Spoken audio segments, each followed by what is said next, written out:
When we invest in ourselves, we all shine. Together, we are Black beyond measure. Does it get better than never getting lost? Does it get better than not parallel parking yourself? Alexa, ask Smart Feed to feed the dog. Does it get better than feeding your dog from 50 miles away? Yes, it does. At Buick, we see a future that's even better. Because the life-enhancing innovations you've never even dreamed of, Buick is dreaming of them every day.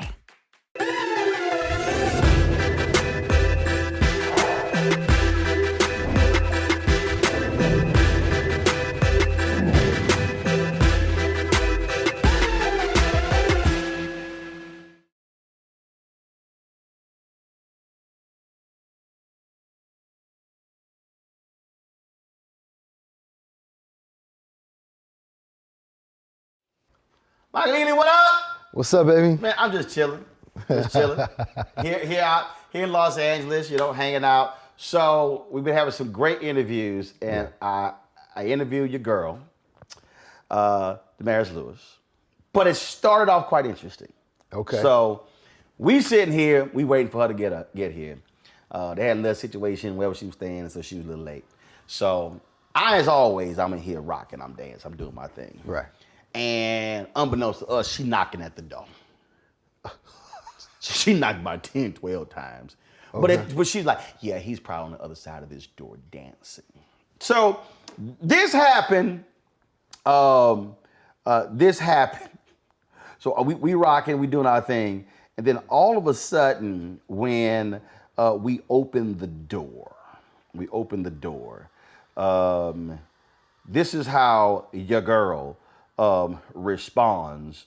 Soon as the door was open, hold on, turn the volume up here, because we were getting it in.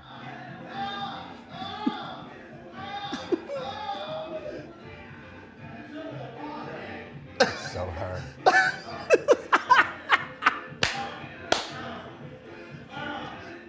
That's so her. Yeah. She had to come in that way. You said that's all her? You can't. When it comes to Damaris, you just kind of know, like, when music starts playing, she has to dance to it. She just feels it in a way that, you can't really put it into words. Well, see, that's how I am. Right. And that's why she said, she was like, I'm not gonna get mad. They're not answering the door. She said, because he's probably on the other side dancing, knowing him. She probably heard the music. Because that's how we first met. Okay. On the dance floor in New York at the Alvin Ailey benefit. Oh, wow. Okay. And I was like, she's like, I said, oh no. I said, I don't come to events and stand the hell around and drink and just look at people. I said, no. I said, I believe in sweating. Yes.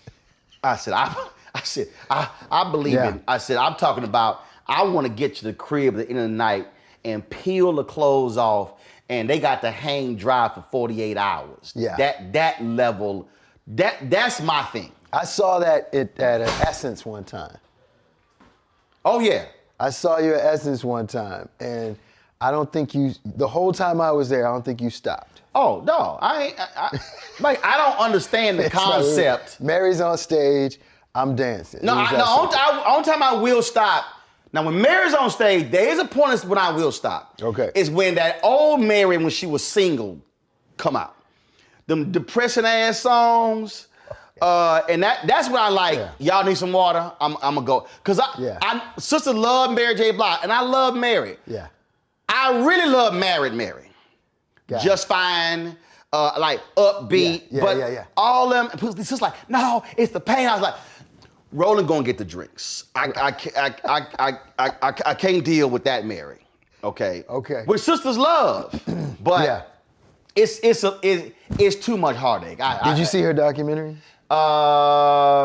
I didn't see the documentary. I was on the Tom Jordan morning show. Okay. Where on a cruise, where in the middle of the cruise, Mary sat down on the stage and started expounding on what she was going through in the divorce. Ooh.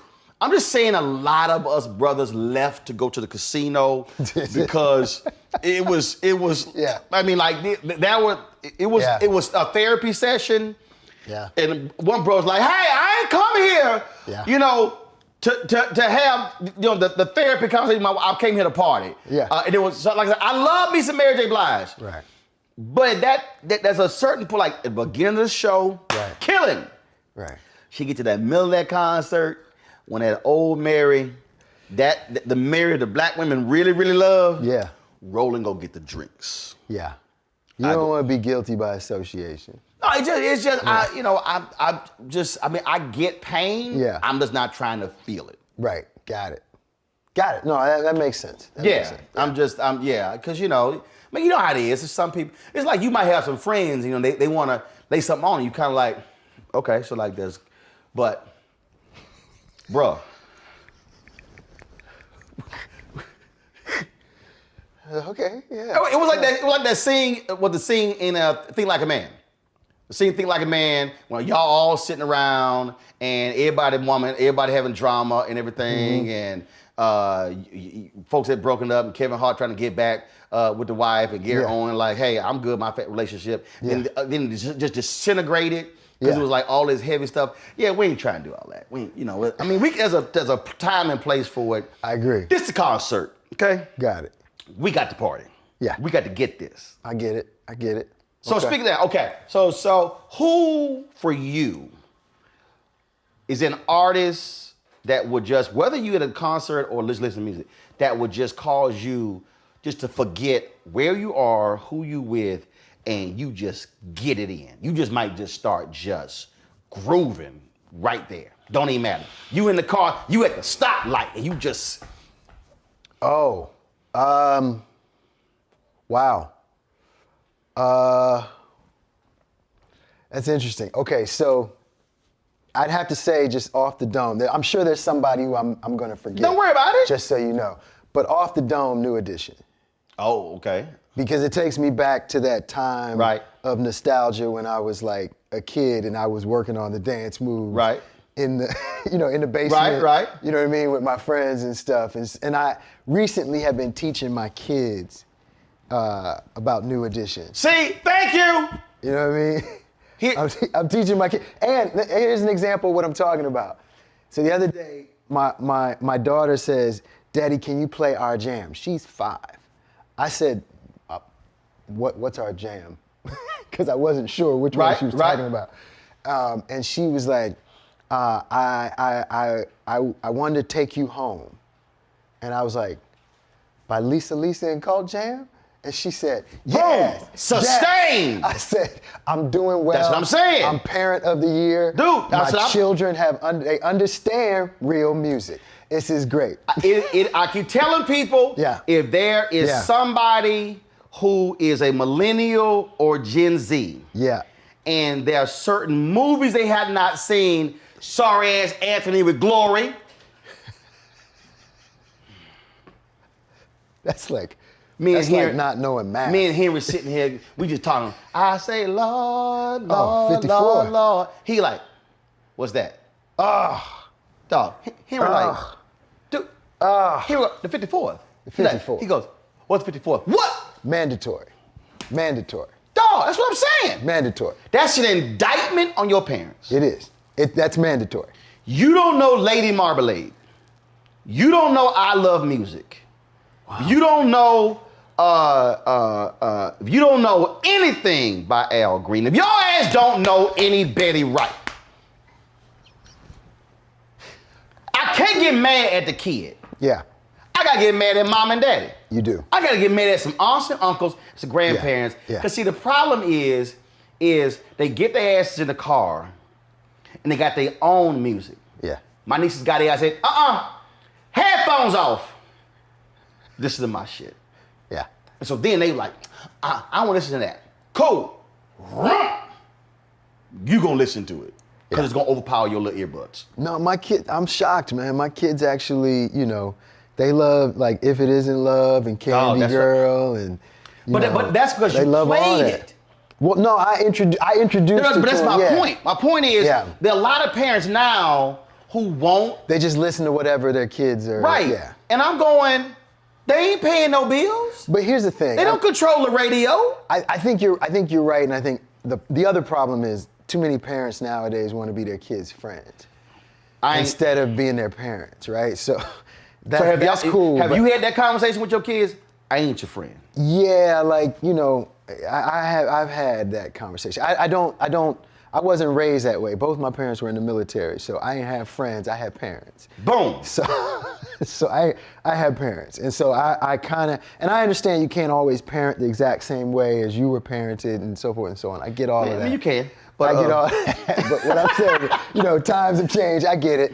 And all I'm saying is, I still think there's a certain amount of, a certain need rather for having, more of an authority figure than a friend. 100%. And being able to teach them that dynamic is important. So have you instilled the fear into your children? Absolutely. So you have a clearly established look Yeah. and tone. So the good thing about what I do is that I'm able to play dark, disturbed characters. Right. So my kids are 8 and 5. I've never had to hit them. Okay. I will go. I know I didn't go that long. To a but I get dark my place. Ass whooped. I mean, I led my family in Yeah. ass whoopings. Yeah. I mean, I don't even know who in second. Yeah. It's 5 of us. Yeah, I got them too. I definitely did. And then what happened was, so my kids started going. My first kids started going to private school, and they had a very strict rule that if you hit somebody, you're out. And I was like, and you can't get the money back? And they were like, no. I was like, And you like, I was like this. Listen. Well, see, what we not gonna do is hit at home and teach them that. so I kind of fell into not hitting my kids by default almost. But yeah. You like, y'all ain't fuck up the private Yeah, school. listen, what you're not gonna do is hit somebody at Like, school. we can't get the money back? We can't get the money back. No. You're not gonna hit somebody. You're gonna find another way to get them back. Right. We gotta be strategic, right? We gotta You teach them cuss other way. them the hell Whatever, out. you know what I mean? Just, you gotta use your intelligence and get at them. You know what I mean? Hit them like Claire Huxtable would. You know what I'm saying? That's how I say it.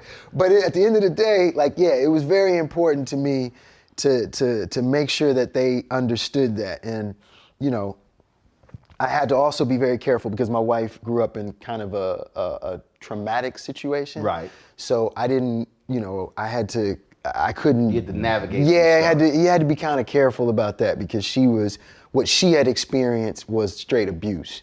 And I didn't want that to come across. And you probably were trying to explain, you like, no, that's a black family. That was just how it's different. But what people don't talk about all the time is how there's that blend of discipline and love. Yeah. Right? Like you could go to a ball game with your father and realize I'm building a relationship, we have a friendship, we love each other, and so there's both. When you're in a situation where there's only abuse, right, and your parents can't stand you, that's a whole different level. I mean, one day on Twitter, we were engaged in this conversation.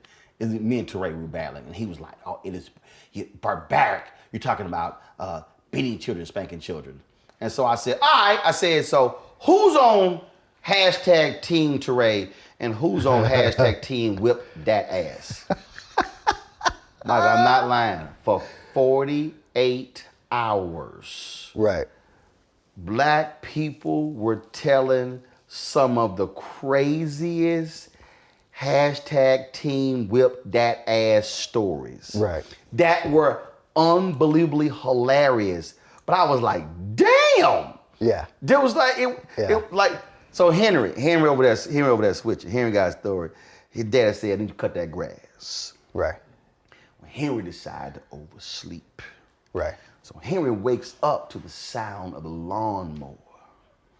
And he tried to rush out. No, take your ass back in, go to sleep. You know what I said? Henry ended up being thrown through a window. His mom was like, Patty, you gonna kill my baby. He's like, his ass gonna remember to cut this goddamn grass next time.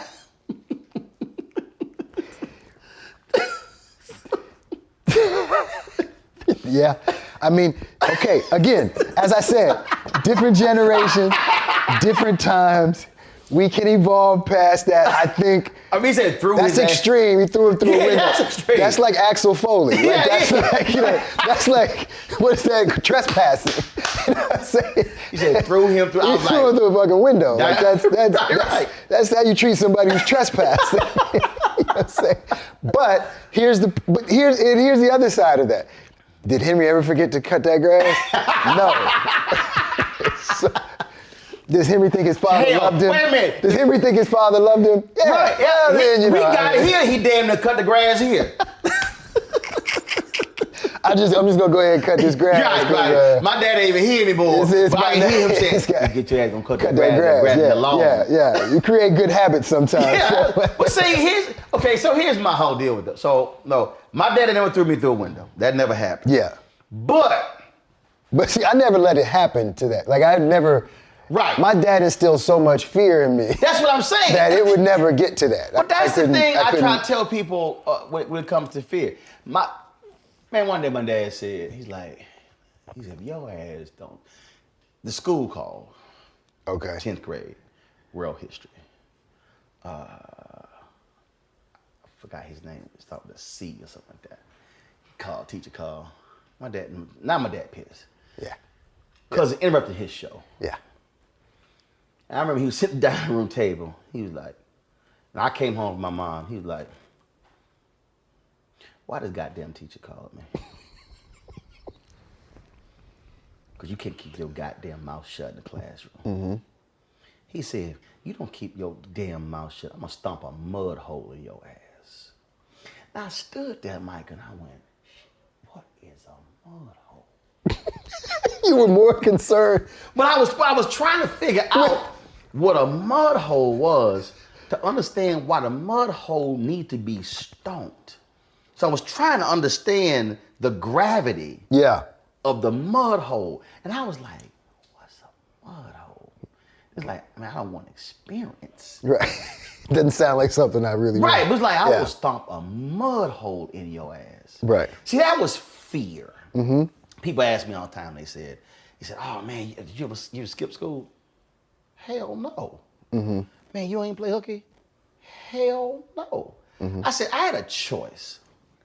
Could I get in trouble with the cops or get in trouble with my daddy?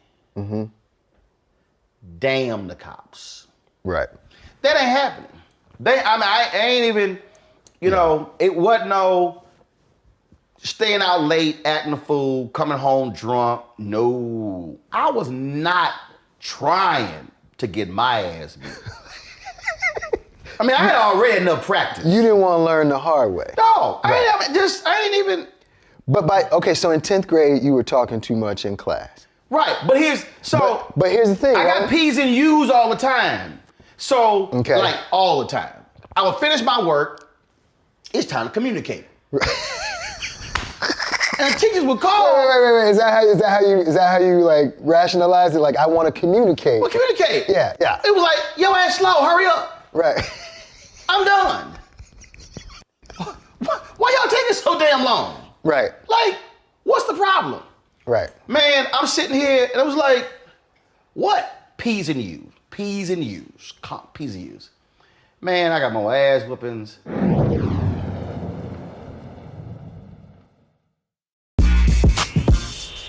When we invest in ourselves, our glow, our vision, our vibe, we all shine.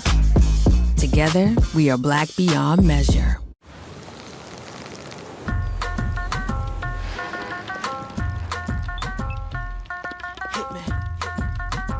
Listen to me now. Is you with me now? Then biggie bounce. I know you dig the way I switch my style. Holla, holla. Get your freak on. Get your freak on. Get your freak on. Get your freak on. Get your freak on. Get your freak on. When you talk about blackness and what happens in black culture, we're about covering these things that matter to us, speaking to our issues and concerns. This is a genuine people-powered movement. There's a lot of stuff that we're not getting. You get it, and you spread the word. We wish to plead our own cause.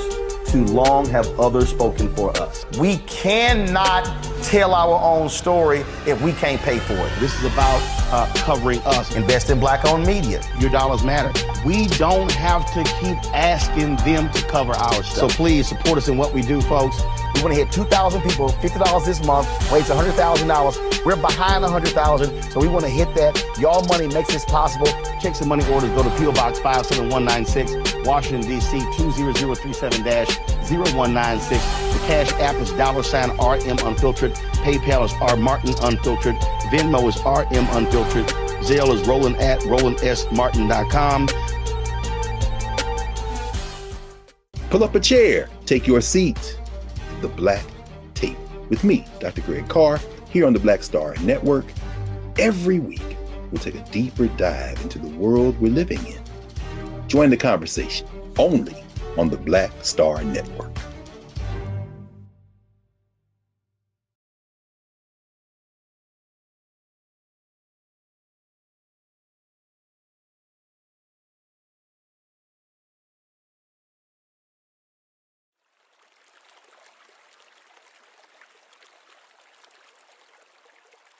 So I was at a church in Houston.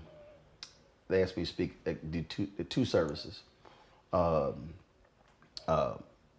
preach, but I don't preach. My wife ordained, she got papers. I'm bootleg. Right. Okay. So I'm in my presentation with the first service. I sold out of books. I did the books. I sold out of books.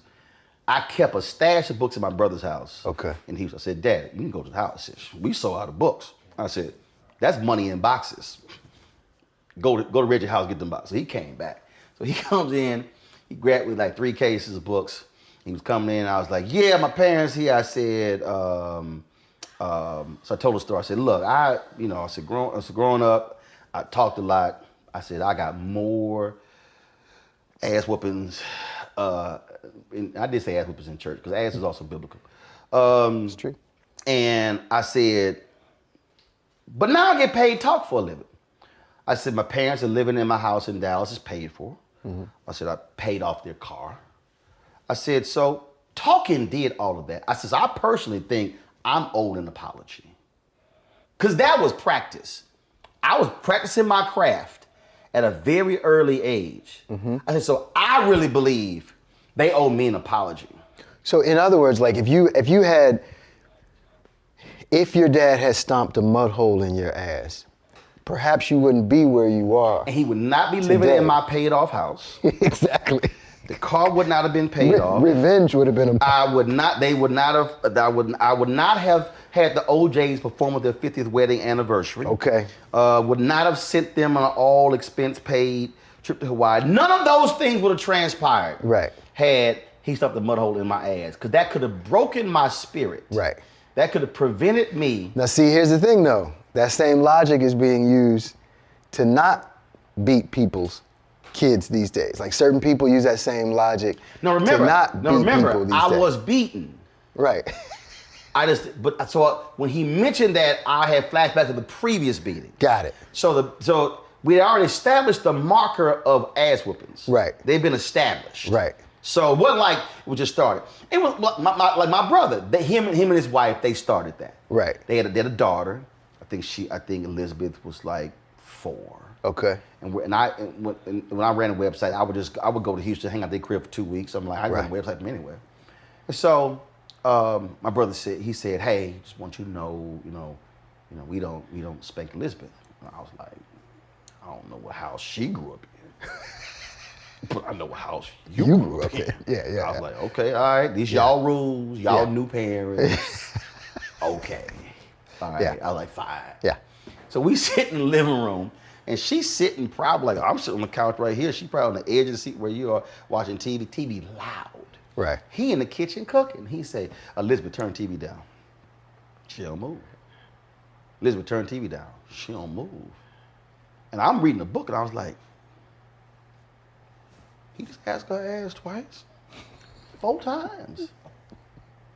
Then she turned it down. Mm-hmm. No. He asked for something else. Then, she did turn it down. So then I needed her to do something. I said, Elizabeth. She right there, Elizabeth. She don't move. Snatch your ass. My brother go. He said, bruh, remember, we don't spank Elizabeth. I said, cool. Y'all don't spank Elizabeth. I'm about to beat the shit out of her. I said, I am not gonna be calling a 4-year-old 4 times. But I need her to do something. Yeah. I said, her ass gonna remember Uncle Roro next time. When I call her damn name, she gonna respond. Right. Cause see, we didn't get 2 calls. We got 1. And then the shoe. Yeah, or the shoe. Then the shoe. Or the, yeah. Something happened. Something was thrown at you. My mama baked cake, she had this damn wooden spoon. Yeah. Those wooden spoons serve multiple purposes. Yep. To stir icing and smack the shit out of her 5 kids. My sister gave her ass a wooden spoon for Christmas. Yeah. As a throwback a couple years ago. Yeah. It's like that was it. So no, we just did not, and it was just different. It was okay that you had this here. Remember you only had 1 phone in the house? Yeah. All right. Yeah. Did your dad do this? You on the phone, talking to a girl. I need to use the phone. Oh, yeah. Now, we felt it was respectful for them to put the phone down and give us a couple of minutes to end our phone call.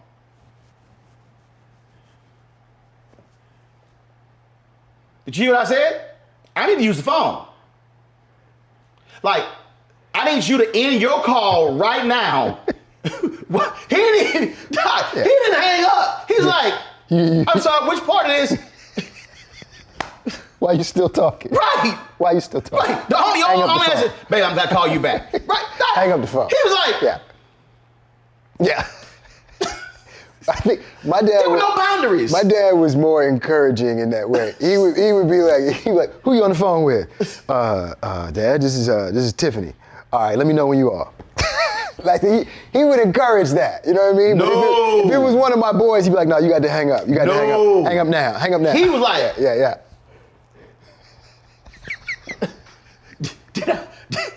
Did I say I didn't use the phone? Did I stutter? I'm done. Yeah. So it was. Yeah. It was my sister. I got 3 sisters. I'm in college. Yeah. Come home. I was like,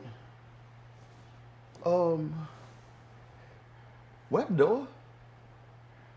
And the oldest sister who's under me, she's like, you. I was like, what happened? She said, Kenya told Daddy this was her room. Oh. Daddy said, oh, this your room? Took the door. Went to the toolkit, came back, took the hinges off the door. get your ass dressed for the next 2 weeks in your room. See, that was life. That were real. Now see, that's a life lesson. He had to hit nobody. He had to hit nobody. He had to hit nobody. I think there is a version at this point. Now, if I had 5 kids, I don't know if I'd be able to. See, you don't have the time, to like talk to them. Me and my brother were the oldest. You don't have time with 5 kids. Like, with 5 kids, you might have to hit somebody. You might have to make an example of the first 3 so that the bottom 2 actually understand. And that's really what happened. Like, I saw what happened. That's right. No, I'm good. I'm good. That's why everybody got mad at Joe Jackson. I was like, y'all, they had about 9, 10 kids. Yeah, I'm too like, many kids, y'all, man. I'm like, you get mad. Right. You got time to sit there and negotiate with that many kids. You know what I mean? And I don't believe in negotiation, but I like my kid to think about what he did, and I like him to think about, the critically about why what he did impacted us and stuff. And he's kind of an analytical mind like me, which is nice because I can have these kind of conversations. My daughter, it's like good and evil with her. You know what I'm saying? It's good and evil with her. You got to make it plain and simple. Did you ever have a moment where you defied one of your parents and you were like, I'm going to stand my ground and let's see who breaks? You ever had one of those moments? While I was living in their house? Yes. No. Well, we were eating one night. Did you? Yes. Why? Twice. Because I was eating them goddamn peas. See, I don't understand this. I hate peas. Like, peas are the most, there's no flavor. There's just, like, why do peas even exist? I would eat them damn peas. Yeah. And he was like, you ain't get another piece of chicken unless you eat them peas. I said, guess we can get another piece of chicken because I ain't eating them peas. He said, we gonna sit this table till you eat them peas. I was like, in my head, about to be some sitting motherfuckers. Because I ain't about to eat them goddamn peas. Yeah. So we sat there. Mm-hmm. Me and him. Mm-hmm. Everybody else left. Mm-hmm. 4 of the kids gone, mama gone. And here's the deal. I stayed up late all the time. Right. To 6, 7 in the morning. Wow. My mom, to this day, you look up, it's 5 o'clock in the morning, I'm like, where we going next? Right. That's my thing. I'm sitting like, he can't outlast me. He fall asleep. To this day, my dad fall asleep 30 minutes into the movie. We go ask him what happened. We're like, wake up! The whole family was like, we ain't rewinding, no. You're right. So, Doc, he was sitting, and I was like, he ain't about to outlast me. Man, I swear we probably about 2-3 hours into this. No, it was a standoff. Right. Pack this shit up and put it in the refrigerator. Take your ass to sleep. I was like, yeah, you weren't gonna last me. I mean, I was like, no. Yeah. No. But what did you gather from that? I wouldn't eat them goddamn peas. But I mean, like, what did you get out of winning? I have to eat them damn peas. So you still to this day won't eat peas? Hell no. Okay. We raised 6 of my nieces. I said to them, look, your job is to make sure they eat vegetables. I eat 3. That's it. Okay. Cabbage, okra, green beans. Not soul food green beans. The other green beans that ain't being cut. That shit gotta be made in olive oil and garlic. Okay. But don't come to me with them other. That's it. I ain't trying to. They say corn not a vegetable. That shit a vegetable to me. But I'm not. Don't come to me. I'm not eating that. Right. Because my dad, we had vegetable week. Right. Asparagus, squash. I was like, dude, what's up with all this? Right. No, I ain't eating them damn things. I'm not gonna do it. And that's like, yo, you ain't. Hey man, when I was in elementary school, with a Vanguard school, we had traditional school, same school, and we had this basketball game, biggest game of the year. Vanguard versus regular school. Regular school wanted to beat our ass. Oh, you smart ass. It was all that. So I had this kindergarten teacher who accused me of saying something to one of the other girls that I did not say. Right. And he was like, you gonna sit here, you're not gonna play in the game unless you apologize. I knew I ain't do nothing wrong. I guess ain't gonna be no me playing that game. Now again, any other kid would have been, yo, get an apology, go play. This is like the big game of the year. Set the shorts, knee pads, laced up. Gonna sit our ass right here. I ain't moved for 3 hours. Straight up. I can be unmovable. Clearly. So what I learned there, and I've applied that in my career. I'm so happy to hear that you've applied it in your career. Now here's my question, Roland, because I think everybody wants to know. How have you applied it in your marriage? Same thing. Unmovable. Doc, Stubborn. look. Stubborn. No, it's not stubborn. Do you just pick your battles? It's not, no. Okay. It's not stubborn. Okay. I'm clear and I'm concise. Okay. Okay? When you're clear and you're concise, me and Sherry Shepherd had this conversation. Okay, Here's the greatest, in my opinion, this is the greatest mistake that people make with marriage. Okay. They refuse to accept who a person is. Mm-hmm. This is you. What makes you, you, what makes you unique, what makes you wonderful, all of that. I'm gonna let you do you. Mm-hmm. I'm not, if I was married before, first of all, love antiques, hate antiques. Hate shit smell old. I like dip that shit in Lysol before you bring it to the house. Okay. Okay? I said use the whole bottle of Pine Sol. I hate it. Why are you gonna insist I go antique shopping? I hate it. Right. I'm not gonna be happy. Right. I'm not happy. Your ass gonna be miserable. Right. Why? If that's what you love, antique your ass for the whole weekend. Right. I'm good with that. I am perfectly if this was somebody doesn't like and you know it and you're clear, ain't no problem. I agree with you. you. Don't sit here and I want you to wear this here. I ain't wearing it. The person, cool. You don't have to wear it. The mistake I think a lot of people make is they want to change somebody. Mm-hmm. They want to alter somebody.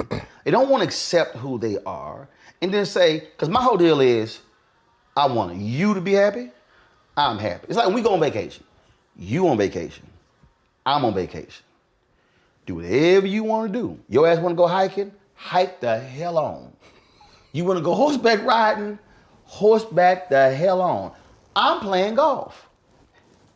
Yeah. Period. And that's I'm telling you, I just think that people, I see people, I have these conversations with folk and they're like, oh, leave stuff all over. Well, let us ass leave shit in that room. Why are you tripping? Mm-hmm. Like, I don't do that. My wife got shit all over the place. She had plotting our room, I call it the abyss. Right. I'll be like, I ain't even come sitting over here. It's just, she just got stuff. I'm like, you know what? This your shit. Right. This your space. Yeah, it's a reflection of you. But it's a whole deal though. No. And you're good. You can do whatever you want over here. Good. Yeah. I ain't moving a damn thing. Yeah. I ain't vacuuming over there. Mm-hmm. I ain't doing none of that. And I'm telling you, we good. Yeah. Rolling good, jacket good, gone. I don't take the trash out. Right. I don't even know the schedule. She loved doing that. Doc, you can't ask me a damn thing about a car. That ain't my job. That ain't my skill set. This is my skill set. Using that as my skill set. Right. So that's what I've been put here to do. I don't do that. Okay. No, I get that. I agree with you. I think that if there was more of that understanding and accepting people for where they are, there would be a lot less conflict. Right, conflict. Yeah. We like that. Look, I got dry cleaning stuff. I got stuff that I wash, piles, light, dark, hot, warm, cold. She like, you got too many special clothes. She like that. That's you. I was like, we all good. Don't wash my shit. I don't need you to wash it. I got it. Mom and Dad taught me how to cook, how to bake, how to clean. The only thing I do not know how to do that I regret is how to sew a button on. Because I've had too many buttons break and I'm like, damn, I don't know how to sew a button on. I just need to go ahead and just learn it. They got YouTube videos. Nope. That ain't gonna work. Because what's gonna happen? You gotta learn it from somebody you gotta older than you. No, you gotta learn it. Now somebody gotta show. Yeah, you gotta learn from somebody older. You can't just say, hey, how to learn how to sew a button? YouTube. No, you get that shit. Don't even sound like a good story. My mama taught me how to sew. My dad taught me how to sew that button. I mean, what? That ain't even a good ass story. Okay, but who taught me YouTube? I understand it, but if you really want to learn, I mean, I really want to learn, but I really want to learn. I mean, okay, but you don't really want to learn. I don't really want to learn. Right. Like, it would be nice if you knew. Right, because if somebody could show you. If I got that much time, I'm actually doing some other shit. I'm gonna learn some other stuff. Yeah. Yeah. That's what I'm gonna do. I am a believer of I don't need unnecessary shit in my head. Yeah. I don't. No, that's a good. There's a lot of shit in terms of the bandwidth that we have these days, and there's so much going on. Would you agree that there's more going on now? Oh, absolutely. Ever before? Oh, absolutely. Like it's just, the flood of information, and I think what we have to learn is how to actually slow everything down, diminish everything. Again, it's knowing what you do. Yeah. For me, this is what I do. I've done media since I was 14 years old. So just Right. like when I run to people who are actors, who are singers, who Yeah. are athletes, and they're like, oh, since I was in elementary school, this is what I do. Yeah. I don't let anything else get in. I'm not interested in other stuff. Like Right. this is what I want to do. And the thing for me is, and I enjoyed learning my craft and learning about a new camera, or I like that camera angle, or that camera shot. Right. So that's what I love. Right. And again, we're real quick because like I don't know about you. So did y'all have a conversation before you got married? Like, look, I don't like this. I don't like this. I'm good with this. So like for instance, I said, I ain't trying to see no bills. Okay. I don't want to see no bills. We don't need to have a conversation about bills. Do what you do. I'm gonna go to work. All I know is when I go use my card, it works. I ain't had that conversation, but yeah. No, I'm used to bills. I mean, we all had bills, but I was Yeah. like, look, I don't. Yeah. So if you're somebody who knows how to manage money well, Yeah. do you? Right. Got it. You're a role player. 100%. You're like, stay in your lane, you stay in your lane, you do your job, you do. Did you play team sports? I played Because you talk about the knee pads baseball and growing stuff up. I played basketball in junior high school, 2 years of baseball in high school. Okay. So you got enough team sports and then. But it's all when you do media, same thing as team. That's what I'm saying. Teams. I try to tell this. I try to tell this people all the time. I think team sports helps everybody understand. Yes. How Plus, I to played in the band. It really that's was another band. thing. It really was music. That's another thing. It really was music. You understand. You got to work with other people to understand how to make an operation like this work. Yeah. So that everybody kind of plays their lane. Everybody plays their role. Everybody plays their position, because that's how you make real music. Yes. And that is I stand with you 100%. And especially if you on that. like it. Like, Yeah. for instance, I do not like fixing shit. Got it. Okay. That ain't what I do. Yeah. I have no comedian Royal Watkins. I saw him on Instagram. He put together. He like refinished a door. Right. Never. Right. Roland ain't never going to refinish a door. Right. There's a some bitch out there Right. who has studied how to refinish doors. Let them do it. I don't believe in taking food off their table. Right. Now, when his or her ass decides to host a show, then I might consider refinishing that door. I believe everybody. I ain't taking food off your table. I ain't taking food. You taking food off my table. I'm good. I'm perfectly. Right. We had a sink. Something happened with the piping, so my wife, my sister's supposed to go get it fixed. I was like, let me know when y'all get this thing fixed. That ain't what I do. Okay. Right. I'm gonna shoot some shit. Right. They doing stuff. Damn, I gotta cook something. Then water come out. Shh, let me go fix this shit. Damn.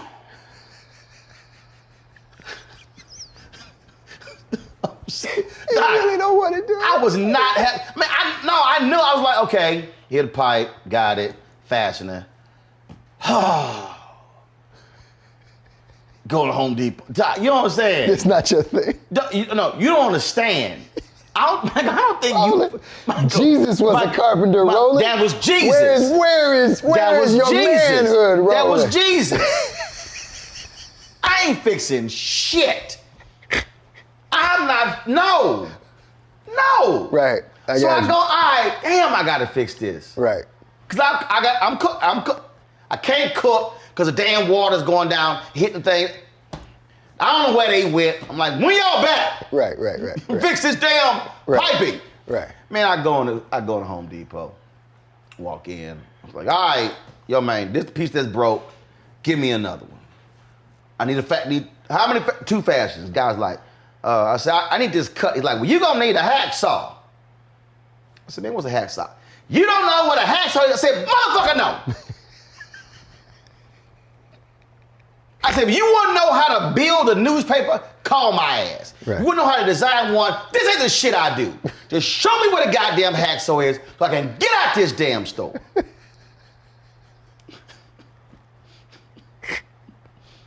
It's when you know what you do. Yeah. Yeah. Well, yeah, and then there's people who are like the jack of all trades. Nope. The master of none, and then you know you believe in being the master of one trade. I do one thing, and then I golf. Precisely. Right.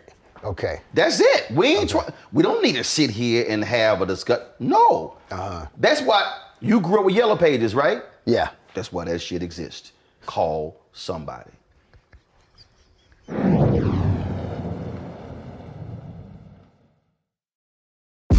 When we invest in ourselves, we're investing in what's next for all of us. Growing, creating, making moves that move us all forward. Together, we are Black beyond measure.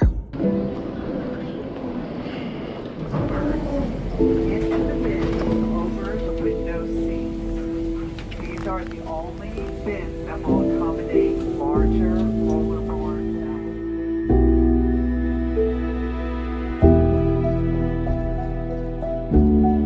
They put 10 in here? 10, and you don't come out till you die. And you eat him, you eat 10. Oh my God.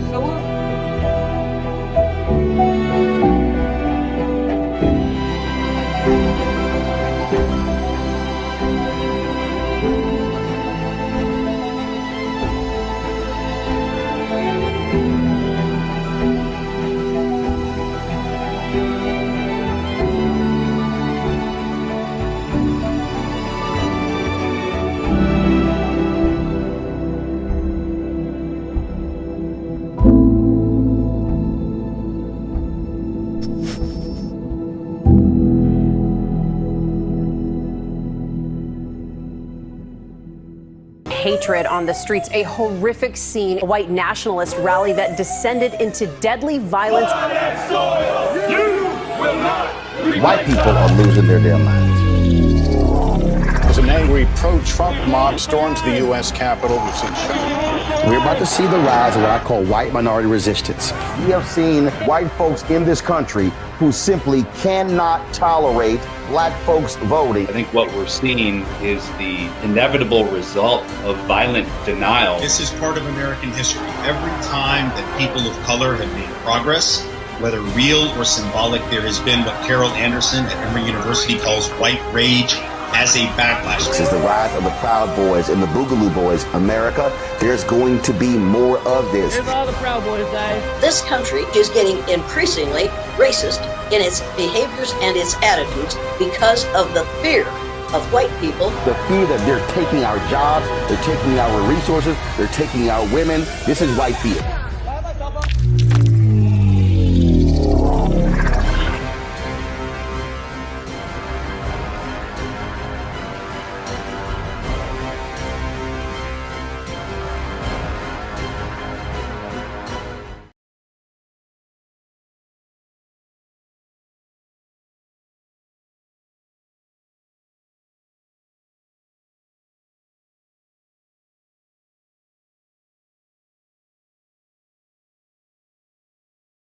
I prayed to the Lord. Lord, I need you. I'm real specific with my prayers. Yeah. God, I need you to provide me with enough resources to do 3 things. Okay. Number 1, valet park.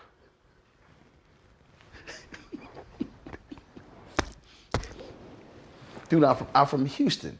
Big ass parking lots. Do you understand what it was like when you would go shopping with your parents and the parking lot full and your ass parked way the hell over there and you sitting there growing up like, damn, that'd be nice if we could, just drop the car off right up front. That was on the prayer list. Okay. Number 2, Lord, I need to be able to run my air conditioner all day on 70. Wow. Grew up in Houston. That's very specific. Because that shit was on 80. Right. Do you know what it's like living in Houston, Texas, and it's August, and the AC is set on 80? Meaning it. That sounds counterintuitive. No, because the deal is, we ain't having no high electric bill, so we're sweating. Right. No, goddamn, turn the fan on. We got central. You ain't paying these bills. Right. No lie, bro. I graduated from college, had my job, went home, and the unit was right next to my parents' bedroom. So, man, that wasn't even 2,000 square foot house we grew up in. That unit was right outside their bedroom. So whenever that unit turned on, my dad, he heard the damn fan. Yeah. Man, I came home, I said, this is some bullshit. I ain't sitting in this hot ass house this weekend. So I dropped that thermostat. This wasn't on the punch button. No, this is where you had to slide it down. Right. I slid that sucker down to 70. Man, next thing I hear, jump out the bed. He had like an extra lock on. 5 kids, you ain't coming up in them. You can hear, yeah. Door open, runs out, goes to the thermostat. Who put this on 70? This was me. I don't want to hear nothing for the rest of the weekend about that AC. A $200 check. All right, look, that's gonna pay for probably for the rest of the month. That's gonna be on 7 the rest of this damn weekend. And that was like, shit, all right, okay, cool. At that point, the principle is gone. Hey. You know what I'm saying? The finances are there. You stepped up. You did AC the right on thing. 80, you don't pay the light bill. That's a classic father-son moment to me. 70? Step up. Here. You want it on 70, you pay for Boom. it. Step up. He was like, shit, okay. Okay. Done the rest of the month. The third one, I gotta be able to call somebody to fix shit. Lord, I said, that's what I need. I said, I need you to provide the resources. Yeah.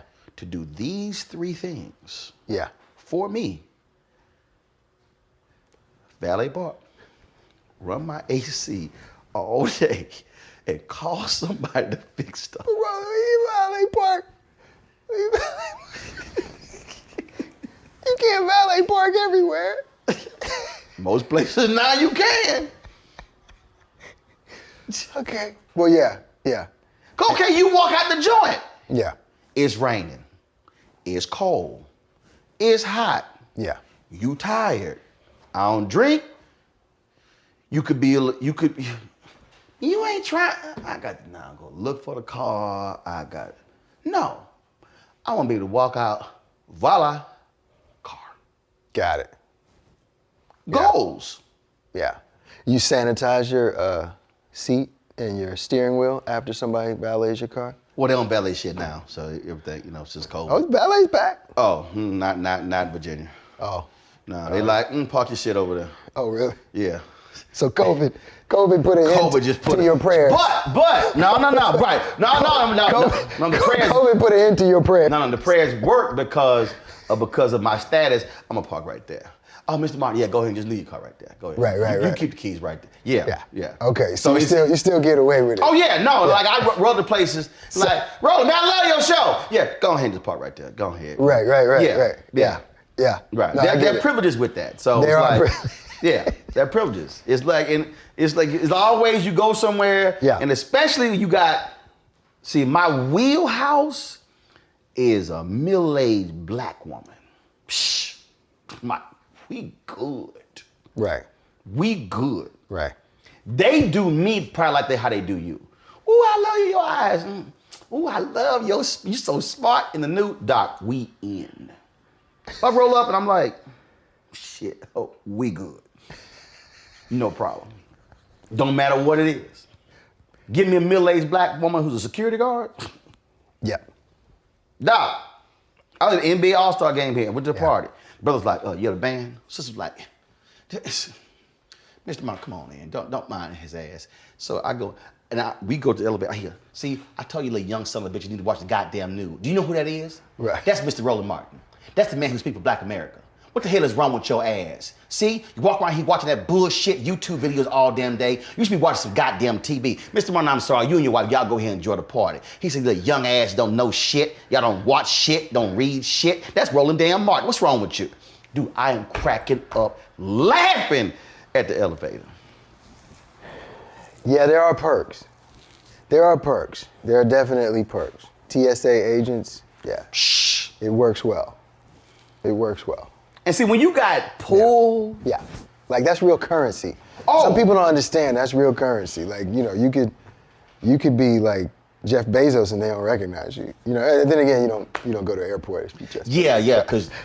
you don't call up and tell them, get it ready. Meet me at Target with the helicopter and take me to. Right, right. Now, he don't even drive to the airport. He don't even just, wipers? Let's go. You know what I'm saying? You don't even.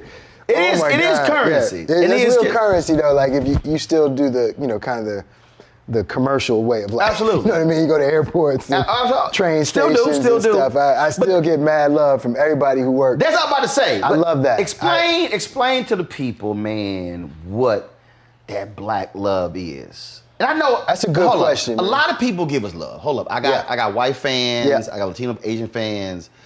But black love is dog. I mean, it's brought me to tears several times. Yeah. No, it is. So the stigma is that we don't stick together, and in some ways that's true. You know what I mean? When we do something in the public eye, we could be the first ones to tear each other apart. Right. But I think black love, it is the currency that, like, I agree with you. When you get it, when you receive it, you can't help but feel like not only validated in what you do, but it makes you work harder. Oh yeah. Right? It makes me want to work harder. It makes me want to make more movies or more TV shows that service this audience. Because at the end of the day, they can, like you said, they can take your life and make something that would seem exhausting and laborious and all of this. They can just simplify it and bypass certain things and just, like you said, it's like just push you on through. And quite frankly, that is a currency that, you can't really put a price tag on that. Yeah. It is, I mean, I've been in airport lounges and, been like, I got two other people with me and they're like, just, you good. Just go ahead. You know what I mean? And it's Dude, like, it's good. And then, I've also like gone to the airport on my way to like a funeral. Yeah. And been like emotionally a wreck. And they can just feel that and be like, I don't know what's going on, but I'm gonna pray for you and I'm gonna make sure you all right. Come this way, come this way. And you'll be like, and I understand that everybody would like it if it went that way for them. I totally get it. And it's sad that it can't always be that way. But when it happens to me, you talk about black love, that right there, when they recognize where you are, man, nothing better than that. We have these, we were saying, my crew. That was a bow down moment. Okay. So Henry, who you met, Henry has struggled with I can hear him right now. I can hear him. Yeah, no, he's wondering how did this happen to me? He struggled with, because when he first met, he was like, man, I run DC, I'm the man. I was like, well, that was before I got here. So we have this constant like, yeah, people know you, but come on. I mean, you ain't really a celebrity. Like, you ain't that big. And I was like, okay. Watch this. So there have been multiple bow down moments, things that have happened. Right. So we went to Essence. So she brought up Essence. Yes, Essence. Okay. Essence. So they give you the media pass, but it's a bunch of people got media pass. Right. So I told my crew at TV One, I said, to my boss, I said, I need you to make up us our own credentials. So we're talking about TV One. So they had big old TV One logo, and I was like, nobody know TV One. I have no disrespect, but I had the biggest social media following. I said, nobody know TV One. I said, so put that at the bottom. So I need you to put a large photo of me. Folks like, on the show logo. So he put a little hologram on it too. Right. So he was like, hey, what's this bullshit? This shit ain't gonna do nothing. What the? I'm like, okay. So we there one year, he's trying to go through a side door. Dude's like, you can't come through here. He said, he said, don't matter. You gotta walk all the way around now. You can't come through here. We come upstairs, he bitching. Man, I'm mad as hell. I'm like, dude, why are you, this is the first day, why you tripping? Man, dude wouldn't let me come through that. I like, oh, that shit ain't gonna happen to me. He's like, oh, so you think you all that and shit, how ain't gonna happen? I was like, yeah. So it's time for us to go hit the floor. So we got on an escalator. You know how, like when you were a kid, like you talking behind your opinion? You know, like, yeah, you think, well, look what you gonna do, you are. I'm hearing all this back there. We get to the bottom of the escalator. I walk out, he's like, Mr. Morton, how you doing? You can walk your way right through here. And he was like, man, I was just here. What? He was like, he says, you ain't tell me you weren't Mr. Martin. So, took an ego hit. Ooh, that wasn't the biggest ego hit. So then he's still talking. Shit ain't doing nothing. So they going to the Superdome. They in the SUV. Roll up the cops. Y'all ain't got no parking pass. Y'all ain't got no. What y'all think y'all doing? Dale driving. Dale showed the credential. He like, say, move them barricades. They were rolling.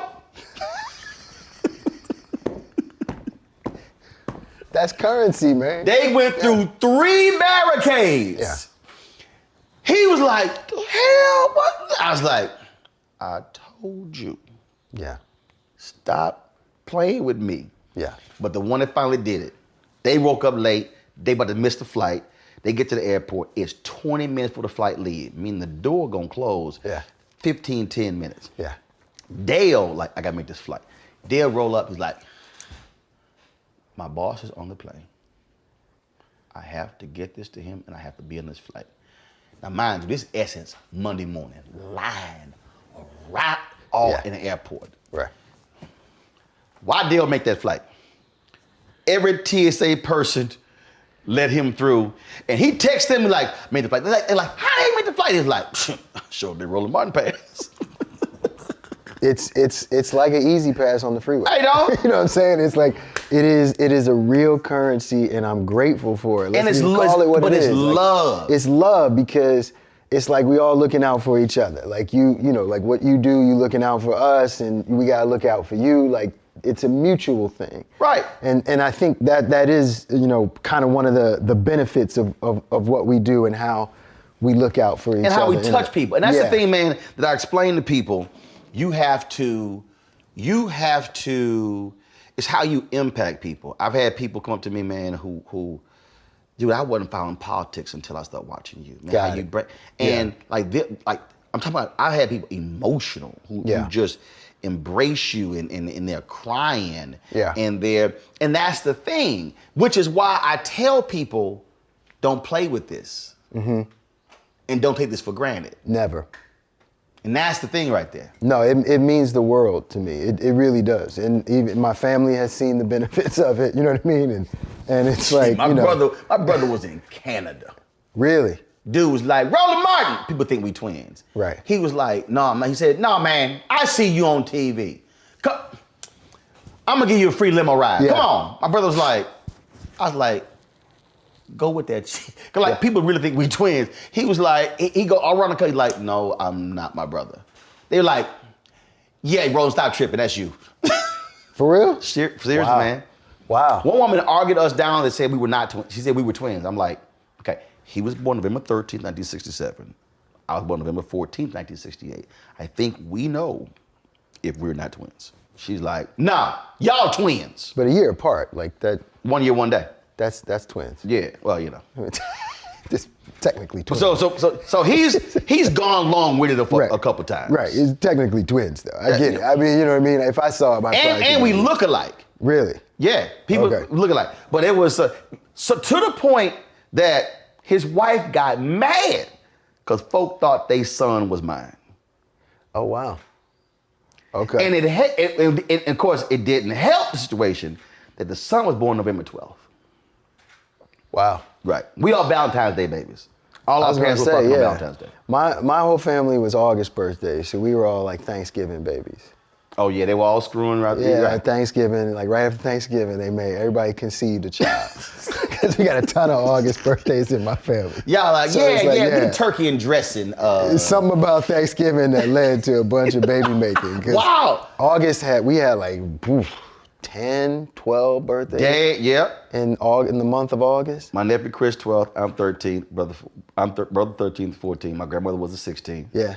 There used to be a streak of birthdays for like 8, 9 days where every other day was a birthday. Dang. And it was magical. It was magical. So yeah, I get it. You know what I mean? I get the holidays tend to lead to baby making. Yeah. You know what I mean? I get it. Those are our markers. Okay. When we invest in ourselves, we all shine. Together, we are black beyond measure. Does it get better than never getting lost? Does it get better than not parallel parking yourself? Alexa, ask Smart Feed to feed the dog. Does it get better than feeding your dog from 50 miles away? Yes, it does. At Buick, we see a future that's even better. Because the life-enhancing innovations you've never even dreamed of, Buick is dreaming of them every day. When we invest in ourselves, our glow, our vision, our vibe, we all shine. Together, we are black beyond measure.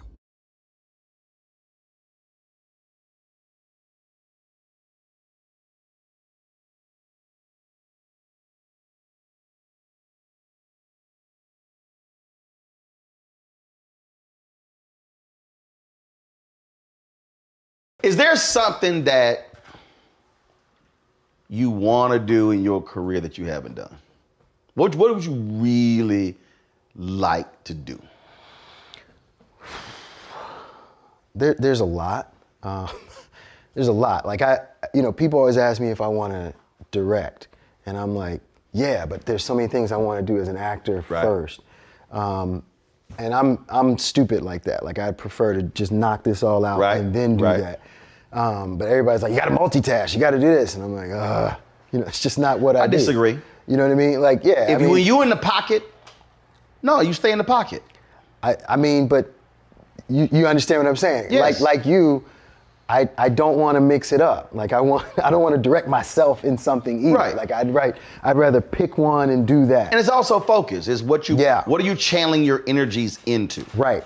So, that's where I'm at. But in terms of like things that I want to do, like there was a time when I wanted to do biopics and stuff, and I no longer want to do biopics. Really? Yeah, because I find them all to be a little bit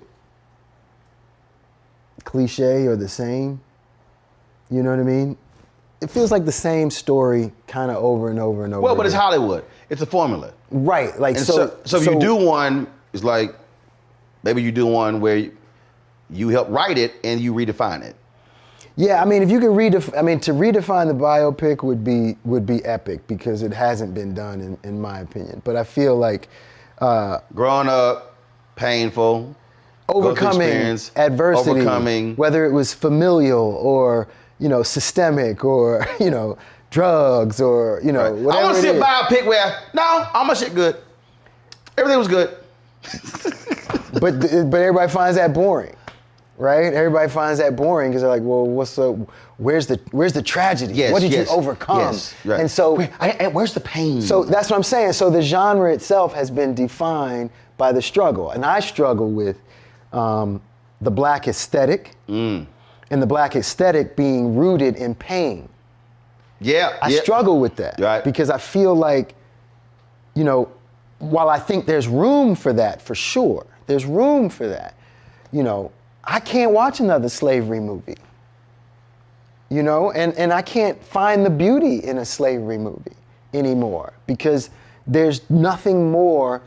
That's just somebody defining the black aesthetic as an art form, and it's rooted in pain and misery and oppression. Well, that's kind of what made, in my opinion, Black Panther work. Was that, you know, nobody was oppressing Wakanda. Right. Nobody was oppressing Wakanda. In fact, Wakanda was more advanced and ahead of everything else. Right. They were the standard by which, and the secret, right? They were the standard and the secret.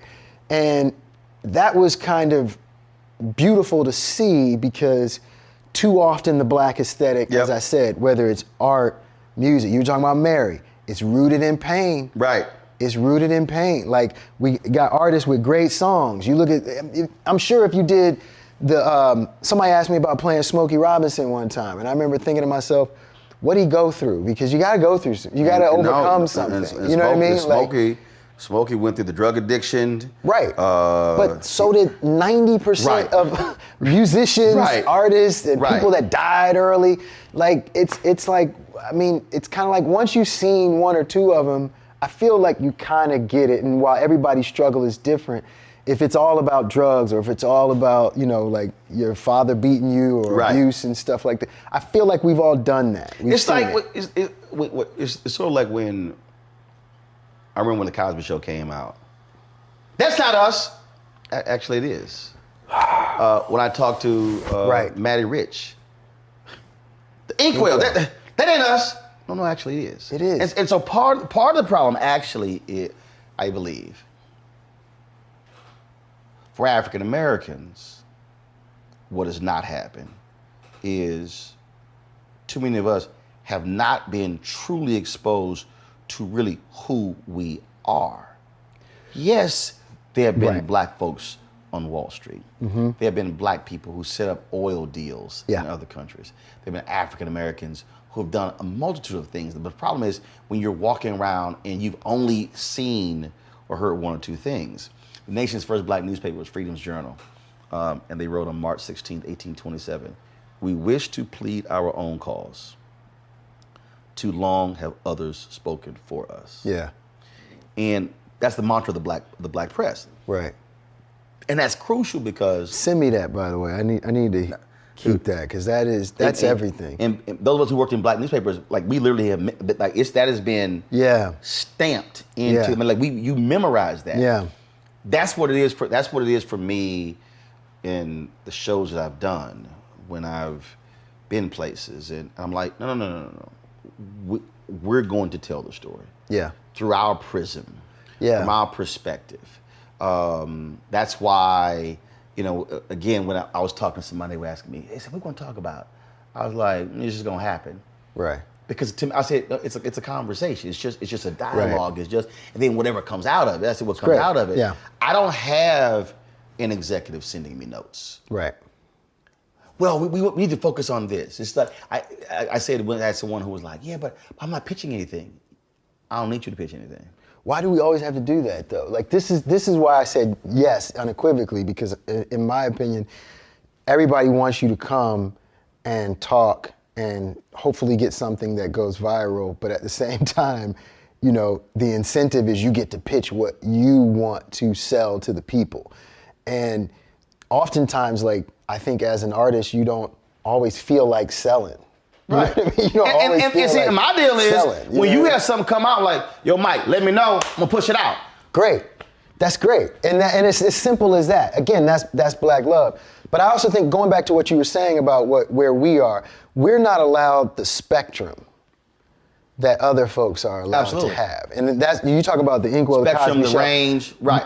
We have done great things. We have great teachers. Where's the Mansa Musa story? Like, we have done amazing things, right? We have done amazing things.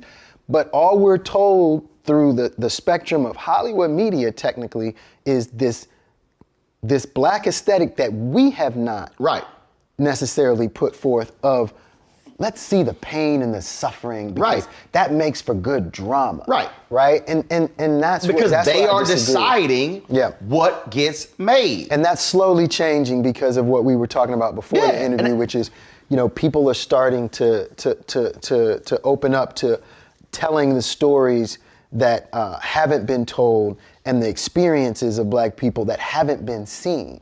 Whether it's a black skater, you know what I mean? Like, we ain't seen that story. That's fascinating to me because, often, where's the like, if you were to sit around with your boys and say, well, where's the blackness in skateboarding? I guarantee you there's a skater out there who could make this abundantly clear, who can make it abundantly clear that you can be very black and someone sent me, there was some cats in Ghana. Oh yeah, I think who were skateboarders. Okay, and this video went viral. Okay, and they were just showing you the flavor and everything. It's just, but you're right in terms of how we see. I remember when Amanda Seales went after Will Smith for playing Richard Williams. Why they making a movie? It's called King Richard. Why is it about him, not about Serena and Venus? Because ain't no Serena and Venus without Richard. Mm-hmm. You can't. Yeah. Say, and why not be one about Richard and Serena and Venus? No, damn that. How about having a movie that's about Richard and one about Serena and one about Venus? Mm-hmm. And I think that's a lot of time. I think that because of the dearth of movies and stories, we want that one to say everything, as opposed to no.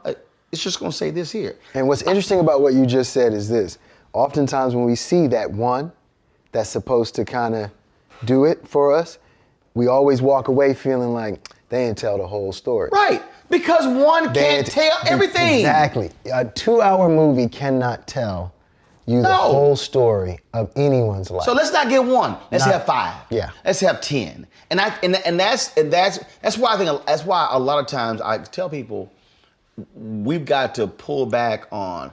Man, I don't like that because that's just one.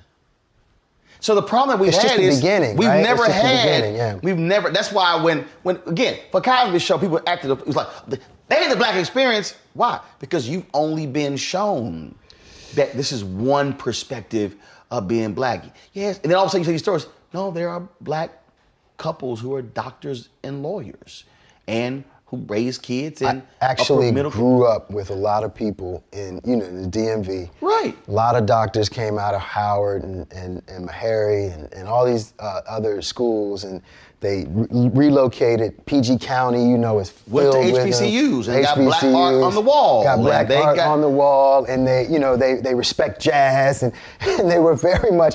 And you're right. I remember when the Cosby Show came out, there was a backlash like this wasn't us. Doctor and a lawyer, and because it was Cosby, then Fox had South Central.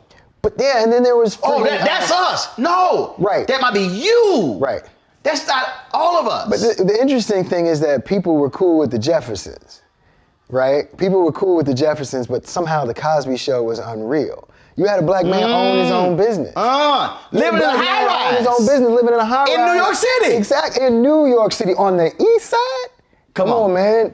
That's impossible. So it's like, it was happening, right? It was happening. And then on top of that, before that, it was like you had good times, right? And it's like, if they're not struggling in a Norman Lear world, right? If they're not struggling, then this can't be us.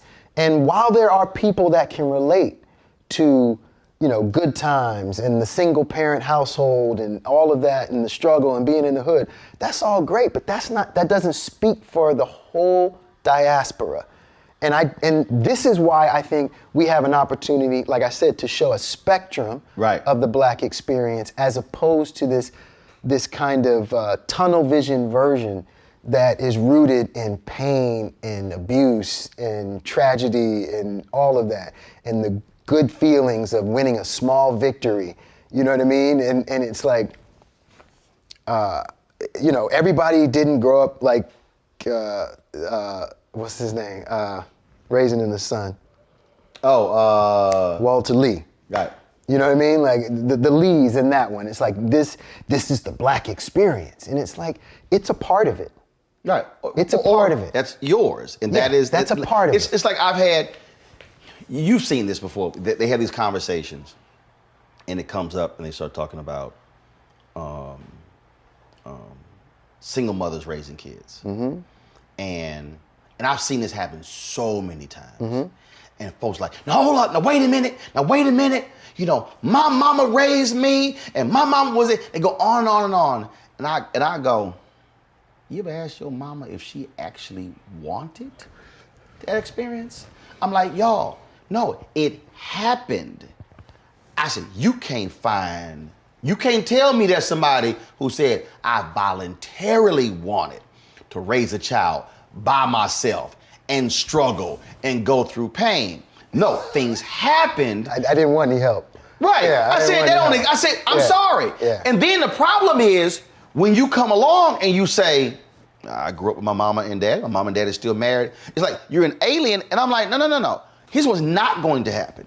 We are not going to have a discussion and we're going to define the black family through the prism of only single black mothers. Yeah. I say it because what you're not going to do is negate my grandfather and grandmother, maternal, not my mama and dad. That's my experience. Right. And so when I speak and people say, well, why did you take into account, people grew up in single families? I said, because that ain't my experience. Right. If you ask Roland to come share my experience, I'm going to share you the experience of mama, daddy, 5 kids, growing up in a house that we owned. Yeah. I said, was it middle class? Yes, I could stand on my corner, see the DEA and the Houston Police Department take down a crack house. Well, I can also see family next door, raising kids, loving them. Next door, across the street, the Jordans over here. Yep. And I said, same spot. Mm-hmm. Crack house right there,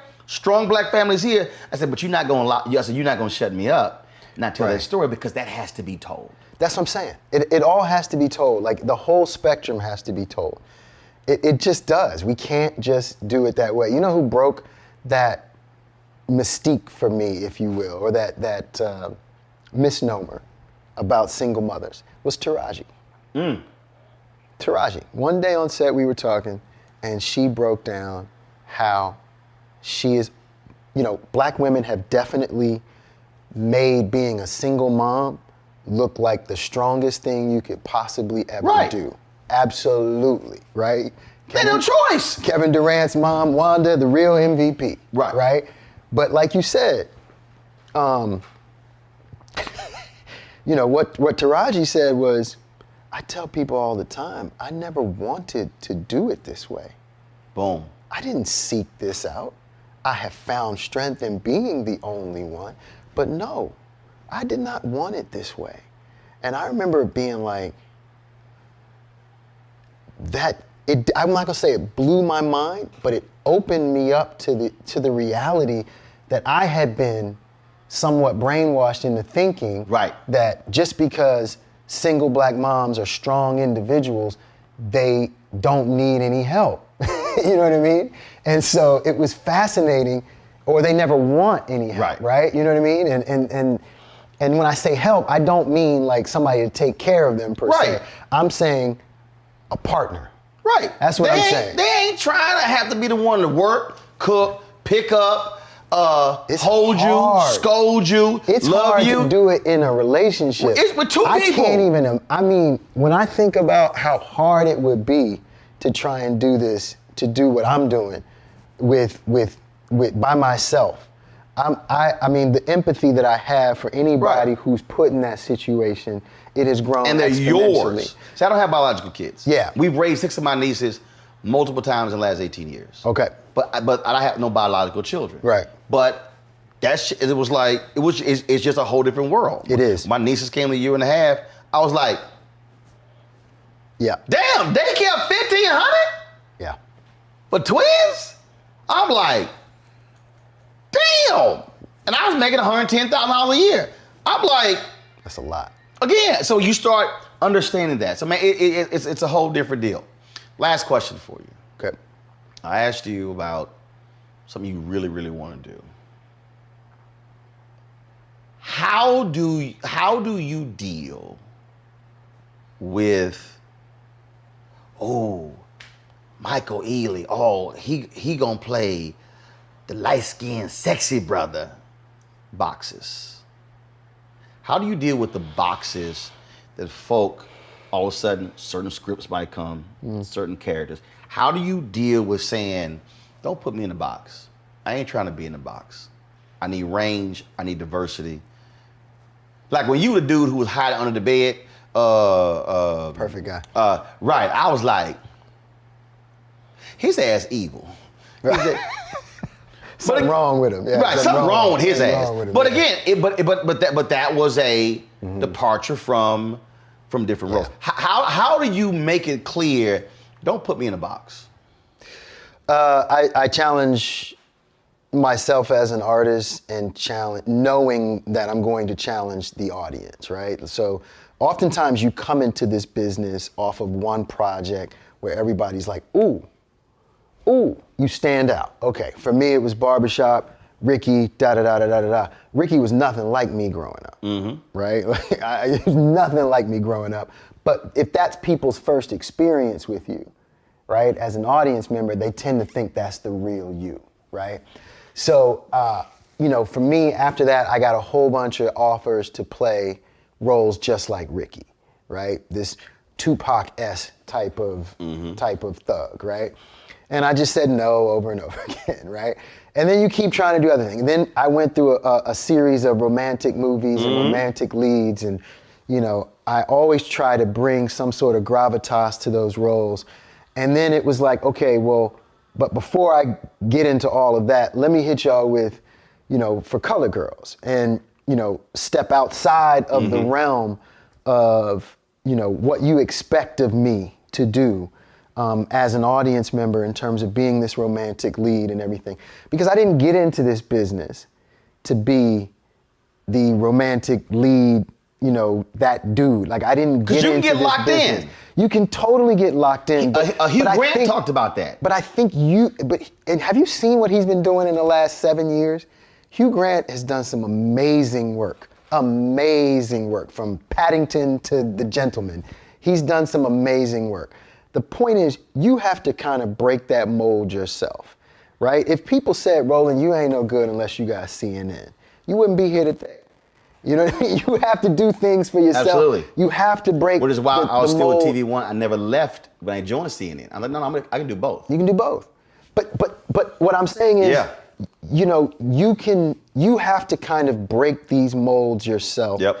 And there are people who, to this day, say, I have not forgiven you for what you did in For Color Girls. And I will say to them unequivocally, that is a high compliment. That is a high compliment. Because I mean, you affected them and impacted. You saw a character and not me. And I get that. And I appreciate that. And that makes me happy because before that, all you could see was, physically what I look like, and you wanted to go with that, and you wanted to put me in a box. And then when I stepped outside the box, you got uncomfortable. That was one. That was by design.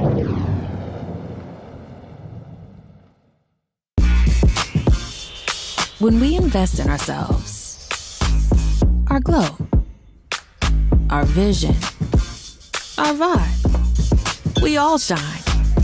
Together, we are Black beyond measure.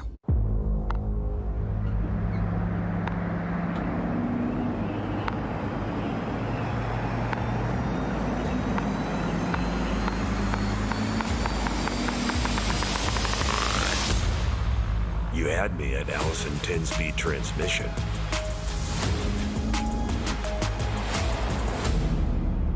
Features available on GMC Sierra Heavy Duty. Premium and capable. That's professional grade from GMC. When you talk about blackness and what happens in black culture, we're about covering these things that matter to us, speaking to our issues and concerns. This is a genuine people-powered movement. There's a lot of stuff that we're not getting. You get it, and you spread the word. We wish to plead our own cause Too long have others spoken for us. We cannot tell our own story if we can't pay for it. This is about covering us. Invest in black-owned media. Your dollars matter.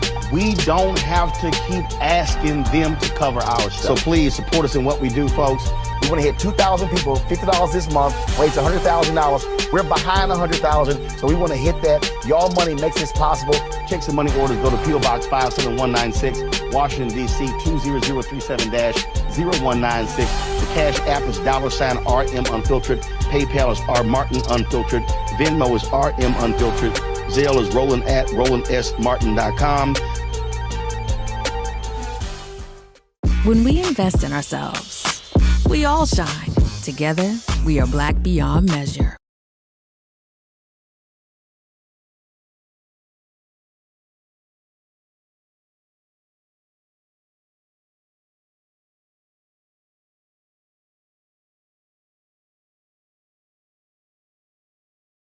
When Chadwick, people went off on him, his weight loss. Folks, oh my God, are you sick? And I came to his defense. I was like, y'all don't know if he's doing a movie role. You don't know if he's doing something. And he asked me not when it happened. Mm-hmm.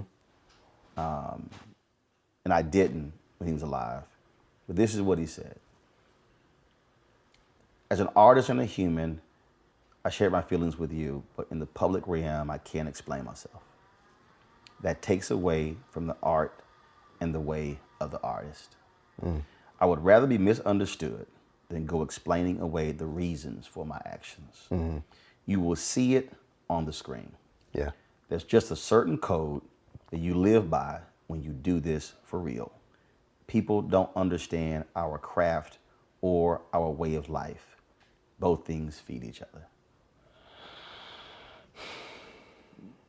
Couldn't have been more well said. I just, there's something about that's very disturbing, and I said it earlier, there's the way we look out for each other and the way we tear each other apart. There is such a rush, and I'm sure I heard you went to see Dave the other night. Like, there's such a rush to find the guilt in people, to find the trash, the dirt, you know what I mean? Like, we have to avoid this. We have to. If, whether somebody's cheating on their wife or, there's something suspicious going on. Dante Whitfield said that. He just too good. We gotta dirty him up.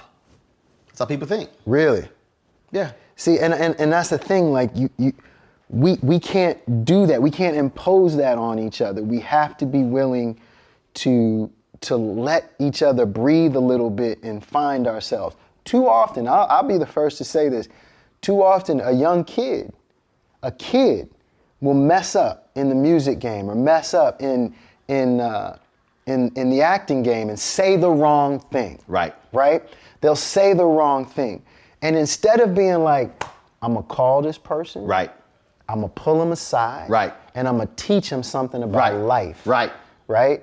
I'm just gonna I'm gonna take advantage of this person's success and celebrity and post something about how whack they are.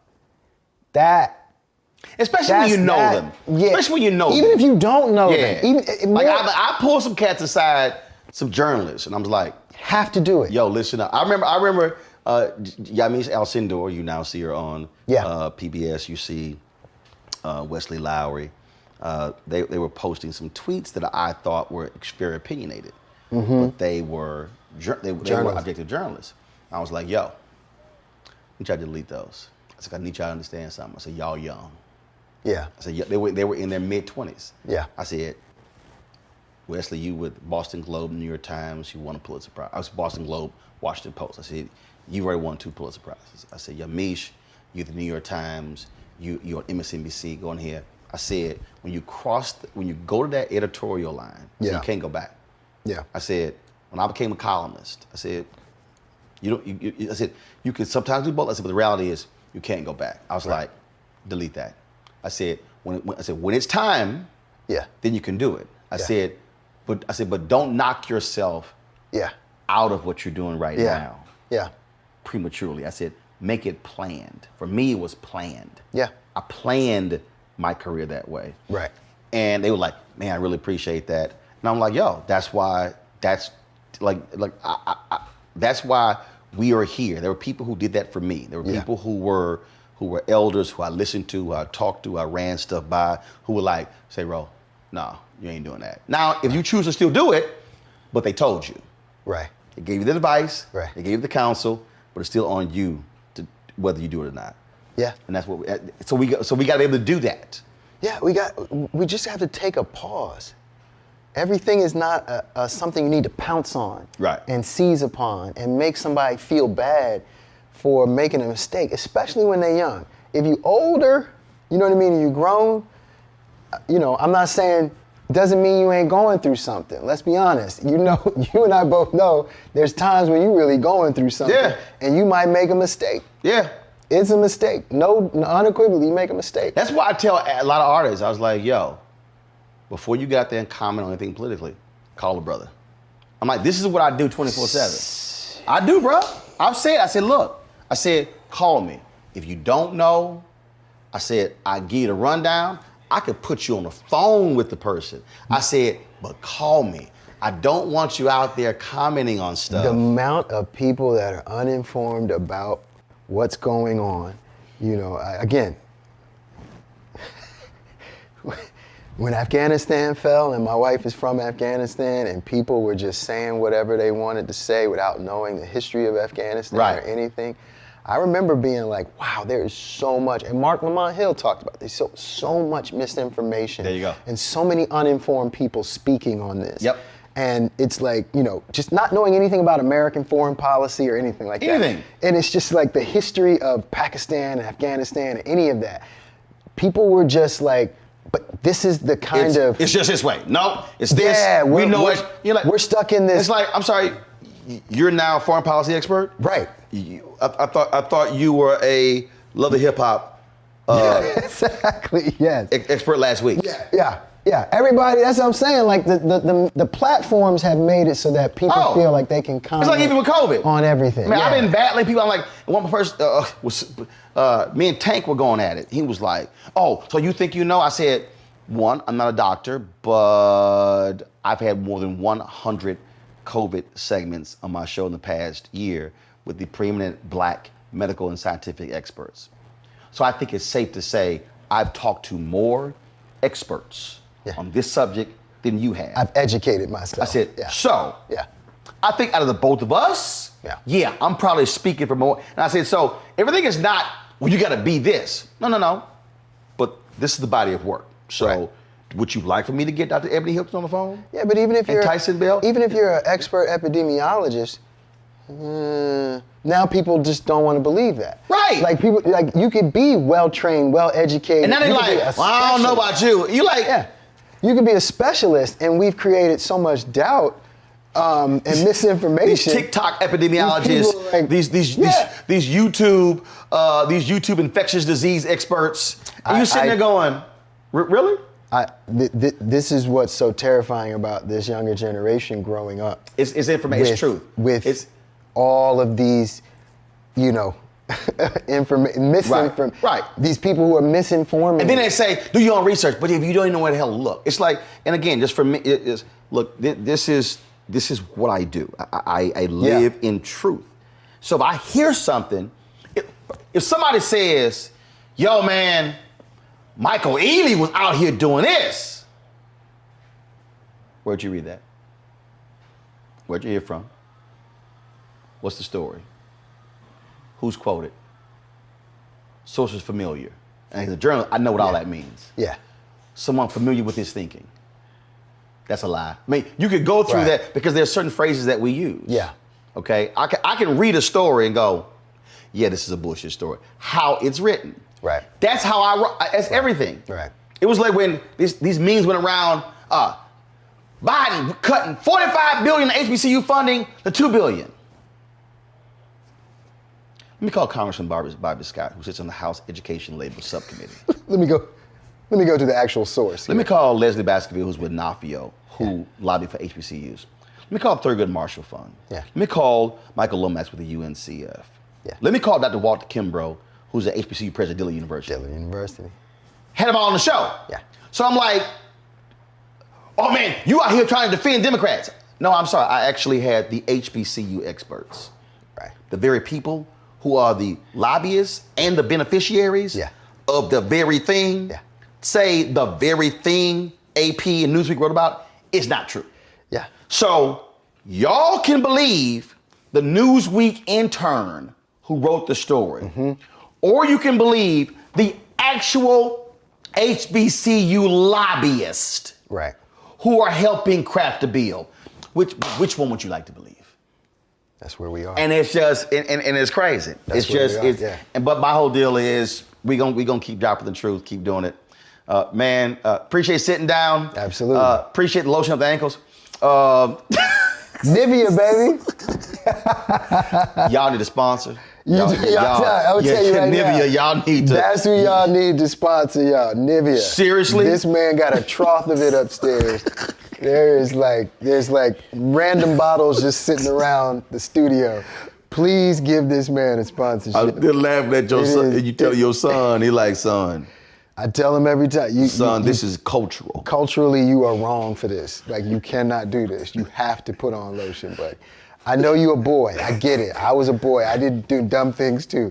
I'm here to tell you, man. You like, brother, you need this right here is where I'm gonna draw the line. Like, brother, ain't no breathing room right here. You gotta say, son, the ancestors. Son, the ancestors. The ancestors are turning over in their grave. You have to say, son, you must do this for the elders and the ancestors. Yeah, one of these days I'm gonna take a fingernail and write my name on his shin guard to show him how ashy it is. I was like, this is the ash test. If I can do this, and you can see the writing. There you go. That's the ash test. You know what? And then you say, you gonna walk out the house with my name. See that? Yeah. That's gonna do it. Yeah. Yeah, it's better than the bad haircut, right? Yeah. That was bad. That was a terrible phase. Bad haircut. Oh, last one. Tell these people when they put you in romantic comedy, let you comb your hair. I'm watching. I'm like, cause look. That's me. That's me. Cause serious. That's me. Now bro. that's also cause let me tell you something. You know the weirdest thing? Yeah. Growing up, brothers were like, hair could not be like that. Is truly a new generational thing where it's just all over. Like you watch an NBA game, you like they don't comb their hair no more. Comb their hair no more. You know, brothers used to get the cut right before. Like cat, like oh yeah, I got a cut. Where? Because it was all because it was just a thing where like even with the afro had to be properly shaped. Yeah. And molded. Yeah.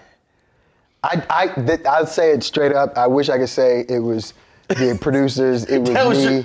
See, I can't even like seriously. Every time. There's no way I could rock that beard. Oh, word? Dude. Michael. It's like for me. It's so. It's so. I am. Okay, so I'll put on. That was the last question. I'll put on lotion. Wait, hold up. That's how serious he said up. Okay. That's how you know it's gonna go serious, right? I'm gonna break it down. When it comes to like lotion and stuff culturally, I bathe every day. Sometimes twice. I don't have that problem. But when it comes to my hair, I don't know what it is. Unless I'm like playing a character who, is that coiffed, right? Like if I do, a certain character, like, oh, geez. I remember when I did Secrets and Lies, for example. I played a dude out of Charlotte, wore the Charlotte suits all the time, the polo shirts, the whole nine, everything, right? Hair was always cut, immensely coiffed and stuff. My barber was through the moon off of that role because he's a perfectionist. He wants to get everything right. Every time I asked him just for a haircut, he's like this, what we doing, man? What we... You know what I'm saying? Because he knows it's gonna be as. And he like, yo, it could be. I mean, it could just be so good if you just let me do. He like the chef, like that. You put some hot sauce on my food.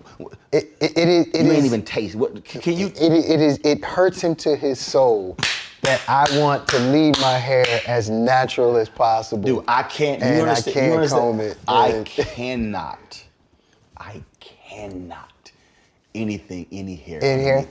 Dude, really? If I shave yesterday, I'll let it today, but I will not go 48 hours. I can't. I cannot. Right. Has to be trimmed. My dad, his beard doesn't grow through full, so he'll wear someone like that. I was like, no, I got to. I can't. It has to be. And then the mustache. Yeah. Like when I played Alpha. Gotta be shaped. Dr. Alvin, he was like, he said, brothers, alphas, no, if the hair goes over the lip. Doc, he gave a grooming session. Right. He said, no. Yeah. Trim. Yeah. I think for me, what had happened was early in my career, I was always, forced and groomed and all of that stuff. You know what I mean? And when I'm not working, I try to be as natural as possible because it's just because you don't know if you need this for the next role. Gotcha. Right? Like if I get a call tomorrow saying go and be on Walking Dead or something and you can't look coiffed and stuff, then they gotta add this stuff. And that's really uncomfortable. So 9 times out of 10, it's better to look a little bit like this and they can clean you up if need be, or rather than trying to be clean all the time and then they gotta make you look a little bit raggedy. See, I couldn't be an actor. You know what I'm saying? Doc, yes, you could. Doc, yes, you could. I've been a great life. Well, I've been in some movies and some TV shows. You understand? It would be hard because I'm telling you, the only time I will not trim or shave if I go on vacation, maybe the holidays, and it'll go for a week, But you're probably itching. You're probably itching to come back and No, not really. It's just okay, cool. It's just let go. Like for instance, I don't if I shave on Thursday and a weekend coming up and I'm going nowhere, I'm in the crib. Yeah. I won't do it till Monday. But Monday morning? Yeah. Zzz. Yeah.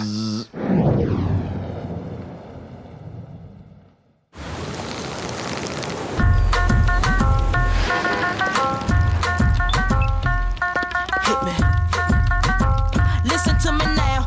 Is you with me now? The biggie bounce. I know you dig the way I switch my style. Holla, holla. Get your freak on. Get your freak on. Get your freak on. Get your freak on. Get your freak on. Get your freak on. When we invest in ourselves, we all shine.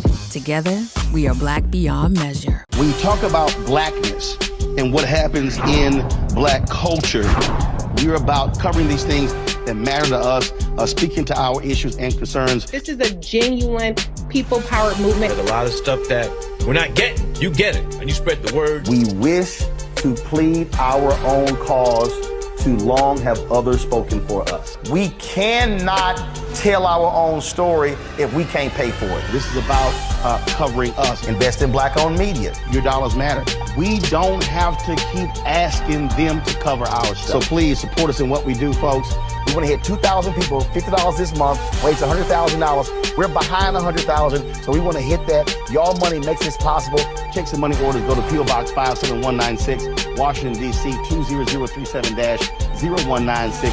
The Cash App is $RM Unfiltered. PayPal is R Martin Unfiltered. Venmo is RM Unfiltered. Zelle is Roland@RolandSMartin.com.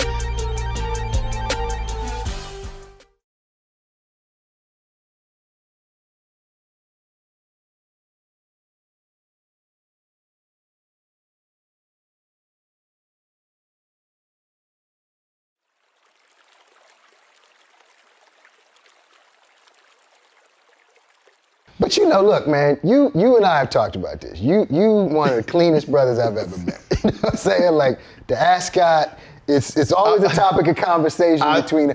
I can't rock an ascot. I think you could. Right? I don't think I could. Yeah, I think you could. It's all. Do you have a walk? Yes. That's where it starts. It's all about. I'm telling you, it's all. I thought the same thing. I'm not lying. Yeah. I was in a store. I was like, man, nah, I can't. It was 13 years ago. Okay. I was like, yeah, I can't do that. So I'm shopping. I go to the other side of the store. I'm about to check out. It's a mannequin. Yeah. Black jacket, cream shirt. Okay. Black polka dot ascot. Okay. Pocket square. I was like, shit, that's clean. Right. Went over, took it off the mannequin. I said, I'm gonna buy this one. Okay. Okay. Wore it to my 41st, had a little dinner party, my 41st birthday. Yeah. Clean.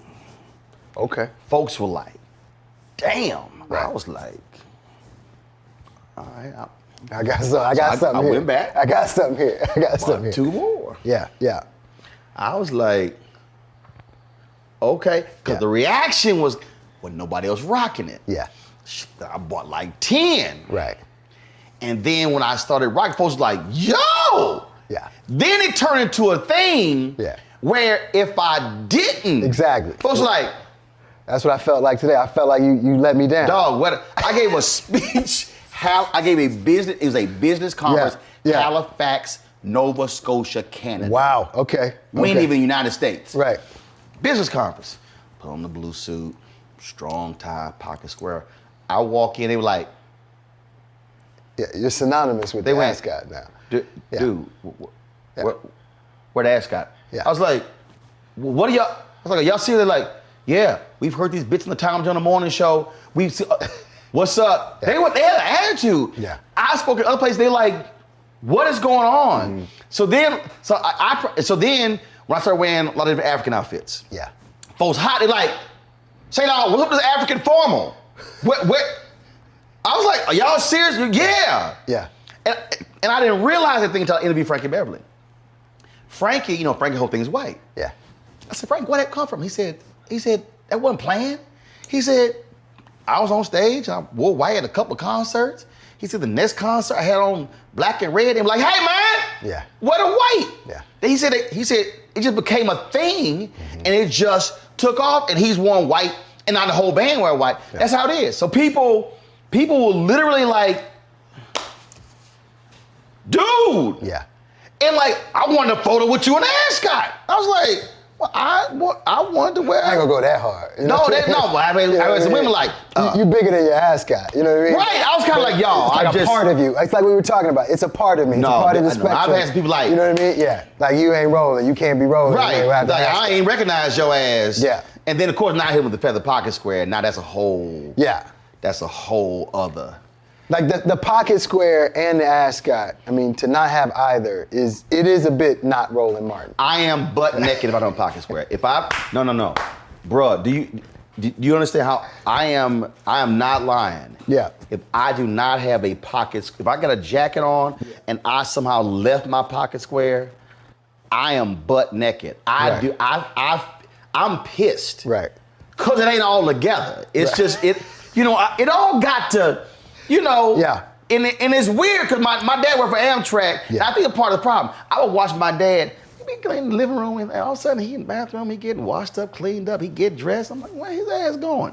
He would come back with the groceries. I'm like, his ass my dad would get clean. I never saw my dad in jeans. Now my dad wore jeans. Till he was like 70. He wears jeans. I hate jeans. Yeah. If you ever see me in jeans, it's 100% guaranteed I'll have cowboy boots on.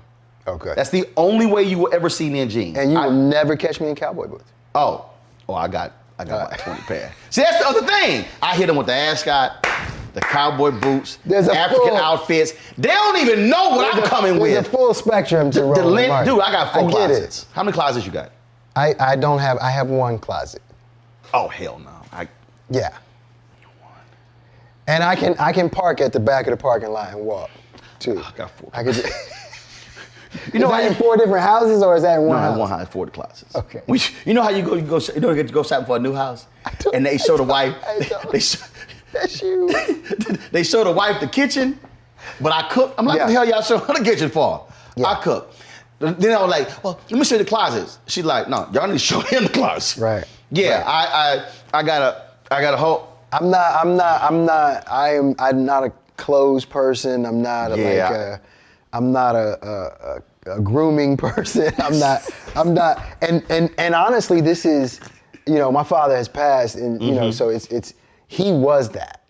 My father was the epitome of clean. Yeah. Now, he a military man, so he believed in making your bed. Oh, yeah. Your shirt was always tucked in. Clean. Pants was pressed. Boom. You know what I mean? Crease. Old school starch. Crease, everything. I went the opposite direction. Dog, I get out, I look like a friggin' like, my dad dressed, he still dresses, so I took it higher. Okay. I took it, one of the greatest, this last story, because you gotta go. Yeah. This is one of the greatest You gotta go. moments of my life. Okay. Greatest of my buying my dad a suit, a whole thing for Father's Day. Okay. But Michael, we in the store, lay the suit out on the table. And I'm going, bring me that shirt. Put the tie together. No, pocket square, I'm putting all cufflinks. So my dad is standing there. Yeah. So it's role reversal. Yeah. And he did with me and my brother. Yeah. We didn't pick shit. Got it. He was like, stand your ass right there. Right. He did that. Shoes, socks. And I'm sitting there and I'm going, go get me that tie off of that mannequin. Oh, shirt's not gonna match. I didn't ask for your opinion. Just asked you to go This get the it. dude who worked there. I was like, Yeah. I don't need your help. Right. Your job is to go get what I need or take back what I don't want. Yeah. Go get that tie. Yeah. He brings it, I put it together, I said, come here. Do you see how this tie pull that pinstripe out of the suit? That's why you need to pay attention. So I put the whole thing together, and the look on my dad's face was like just proud, I raised his ass right. Yeah. Yeah. And then, of course, I was paying for the whole outfit. Right. That's even better. That's even better. No, I get it. I ain't put on a suit in years because of COVID, but it's like, the red carpet thing, I'm like you are about like valet parking. I'm like, just get it. Just put it on. Oh my God. Well, please, when you sew it up here, please. Thank you. When you need, if your son gets too out of control and you need that moment where he needs to be taken through the suit game and the lotion game, you got my number. I'm gonna call you. And I will sit here and say, young Ealy, take a seat. Come here, let me show you. You said we gotta have each other's back. We gotta have each other's back, man. No, I appreciate it, man. handle it. I appreciate it, man. And you need me to whoop that ass? Yeah. I'm available. I'm telling you, he straightened up. I changed my tone. He straightened up. We good for now. We good. We good for now. All right, baby. Appreciate you, man. Appreciate you, baby. Go get this photo, Anthony. When we invest in ourselves, we're investing in what's next for all of us. Growing, creating, making moves that move us all forward. Together, we are Black beyond measure.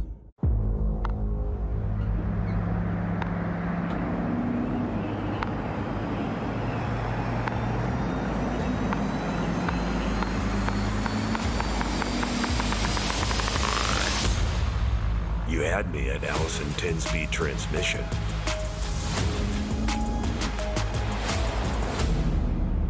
Features available on GMC Sierra Heavy Duty. Premium and capable. That's professional grade from GMC. When we invest in ourselves, we all shine. Together, we are Black beyond measure. When you talk about blackness and what happens in black culture, we're about covering these things that matter to us, speaking to our issues and concerns. This is a genuine people-powered movement. There's a lot of stuff that we're not getting. You get it, and you spread the word. We wish to plead our own cause. Too long have others spoken for us. We cannot tell our own story if we can't pay for it. This is about covering us. Invest in black-owned media. Your dollars matter. We don't have to keep asking them to cover our stuff. So please support us in what we do, folks. We want to hit 2,000 people, $50 this month, raise $100,000. We're behind 100,000, so we want to hit that. Y'all money makes this possible. Checks and money orders go to P.O. Box 57196, Washington, D.C. 20037-0196. The Cash App is $RM Unfiltered. PayPal is R Martin Unfiltered. Venmo is RM Unfiltered. Zelle is Roland@RolandSMartin.com.